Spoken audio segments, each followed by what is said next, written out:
Alright guys, so here is another commentary. This commentary is going to be a bigger one because it's going to be going over gear and how to deal damage. Now obviously someone would ask, isn't this a little bit self-explanatory, but you would be surprised by how many idiots I come across that can't really do anything or pull their own weight. And I'm sick of these fucking people. I always kick them out of my group and people just rage at me for doing it, but fuck it. So in this guide I'll be going over which gear to get and why you should get it, and then how to deal damage with said gear. I will be showing off the Bard class, Mage class, Vampire class, and Warrior class. So I think the first thing would be to start off with masteries and why each class should get said mastery. Alright, so here you guys can see I am the Elemental Tree, which buffs my Thunder Slash and Lightning Slash. These skills are wind damage, so my gear gives me wind attack and wind mastery. Some of it gives me physical attack, but that's just because I got lazy and couldn't find anything else for wind attack or mastery. You ask, why would I do this and not just go for pure damage? Because that buffs the shit out of my skills that I'm classified for. Now if I went Bloodlust, which would be physical mastery, I would get more physical attack and physical mastery, but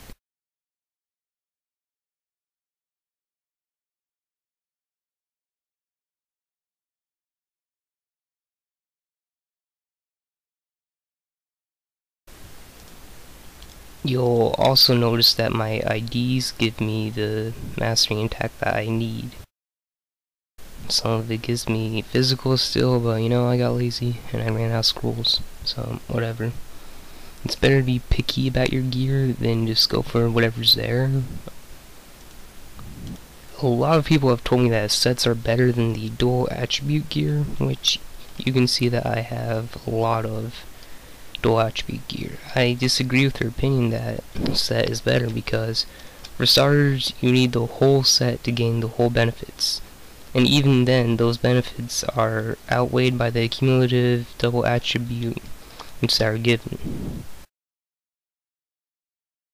So basically you have 4 stats on each piece of dual attribute gear. On set gear you only have 2 stats, but you would get the benefits of the set, but you need more pieces of said set to get the benefits, and to get full benefits you need the whole set.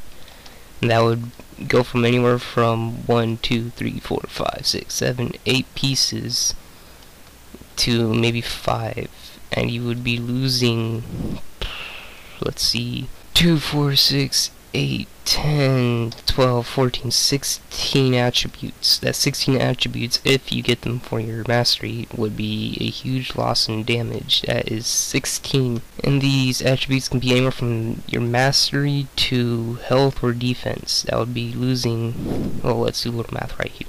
Alright, let's make a scenario where each piece of gear gives you 40 wind attack. That is 320 wind attack lost because you went for the mastery. I mean, not the mastery, the set gear, so the dual attribute gear, which would hinder your damage greatly, and it's really bad because the sets usually do not give masteries that high of a bonus. Basically what I'm saying is that you'll get more benefit getting dual attribute gear instead of set gear. Now to get the dual attribute gear you could either buy it from the auction house, or you could run Arena of Souls, Welkin's, Ancestral Catacombs, Outer Ancestral Catacombs, dungeons like that. They give you great gear, they are meant for gear, they give you really bad experience, so you should run those for, you know, stuff.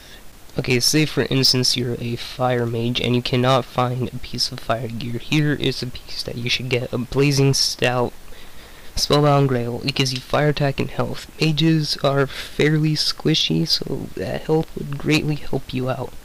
I'll probably show my girlfriend's character in this guide to emphasize this point. Now if you were water mage, you would want to get water attack and or mastery on your gear along with identifies. Now say you're playing a healer class, you would want to get heal effect and identifies on your gear, end of story. This will greatly increase your output along with survivability because you can simply heal your health to full in one go.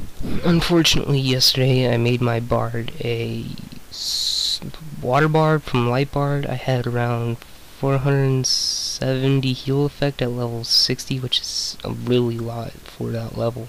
And you know why? Because they got dual attribute gear and identifies for heal effect instead of a shitty set that would only give me like probably 200 if even that, if I'm lucky. Now for PvP you would want to get evasion and or accuracy.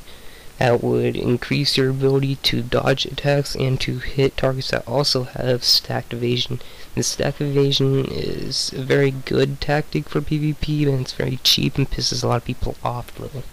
Now if you are a tank, you would want defense and health. Say a protector or a Aegis warrior. I would not suggest going Aegis warrior though, because they cannot hold aggro for anything and they always lose it to elemental warriors, because by nature warrior attacks deal high threat, but they also deal high damage, so they always steal aggro from whatever they're against. Like the other day, I was stealing aggro from an AD protector, and I have that on video. Hopefully I show that while I'm talking about this. Here is a prime example of shitty gear for a priest. Defense and mana. You do not need defense, but you do need mana. If you had possibly heal effect in that slot right there, that'd be a lot more preferable and optimal for being a healer. Perhaps they are going for a PvP set and they need the tankiness, but then they would get evasion and accuracy in these two slots, in the identifies and the gems. Oops. Now how to not build is, if you are going a damage class, you get defense and health. You do not need defense and health, it simply doesn't add up. Now if you are a mage, an AoE mage for instance, that always steals aggro, you will need tankiness, but you will also want to go hybrid with damage, or else your damage will greatly suffer. It's like a priest trying to go damage. It just simply doesn't work that way. Priests are meant for healing, at least inside PvE, but you know, sometimes priests just go that way and they build hybrid and it works out, but I would not recommend that unless you're pretty good. Something I've neglected to go over is the fortifying aspect of the game. Oh, I just lost the game, and so have all of you that are watching this know what I'm talking about. Now, fortify is, I should probably zoom in on this, that little level that says 6 out of 12. You can up your fortify level at this man by going to fortify gear. You would need these items to fortify your gear at level 40 and higher. At under level 40, you need the Star Shard Debris instead of recharging Star Shard. At level 3 out of 12, it will give you 1 gem slot. Out of 6 out of 12, it will give you another gem slot. 9 out of 12, another gem slot. And 12 out of 12, another gem slot. So a total out of 4 gem slots every 3 level interval. What's the point of fortifying instead of getting gems? It will give you bonus stat.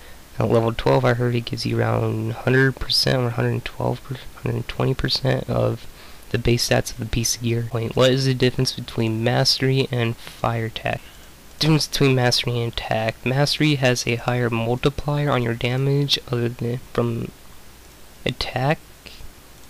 But you know, if a piece of gear has like 10 mastery and another one has 40 attack, and you don't know which one to choose, go for the 40 attack because that highly outweighs the multiplier on the mastery of that piece of gear with 7 mastery. It simply doesn't work that way. Now then, how to deal damage. You simply want to align your skills in a cooldown efficient manner. So basically you want to line up your hotkeys and your skills along your hotkeys in a manner of the longest cooldowns on the ends and the shortest cooldowns in the middle. Now, what do I mean by this? On your skill bar there is a 1, 2, 3, 4, 5, 6, 7, 8, 9, and 0 hotkey. You would want your shortest cooldowns on say 2, 3, and 4, and your longest cooldowns on 1 and 5.